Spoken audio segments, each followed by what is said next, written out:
At basic machine diagnostics, if we have a machine that's not running, inside of the door that we take off, we have our status code and descriptions. So we've got flashing lights, what 5 flashes means, and what's going on. So on our computer board, on our control board inside the unit,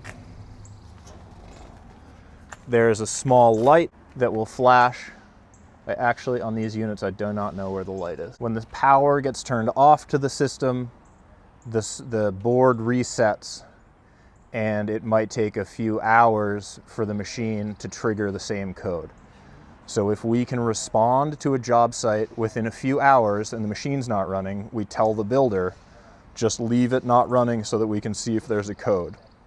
If it's going to be overnight or we can't get there that day, we say, turn the machine off, wait 5 minutes, turn the machine back on, and it might reset itself and you might be able to limp through until we're able to get there. It's had power to it for a while, open the box, check the flashing lights.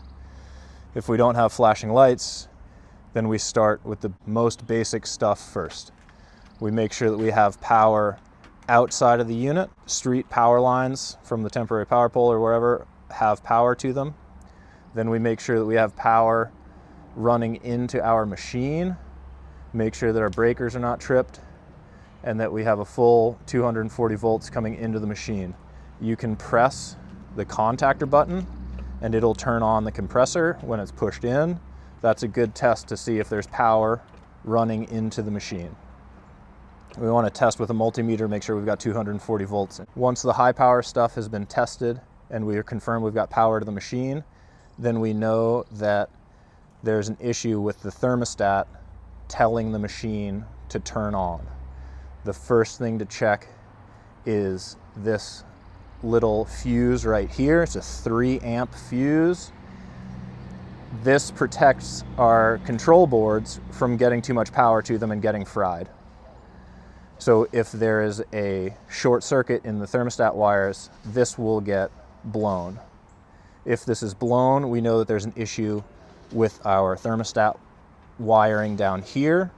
The actual physical thermostat wire may be pinched or broken somewhere from getting hit on the construction site, or the thermostat wires at the thermostat have been touching each other. Once we have full power to the machine, we start checking our thermostat wires. We start inside the machine, make sure that all of our wire nuts are tight and good, make sure this fuse is not blown, and then we trace our thermostat wire all the way back to the thermostat, make sure there's no breaks in the wire, and then we make sure that all the wires in the back of the thermostat are properly connected.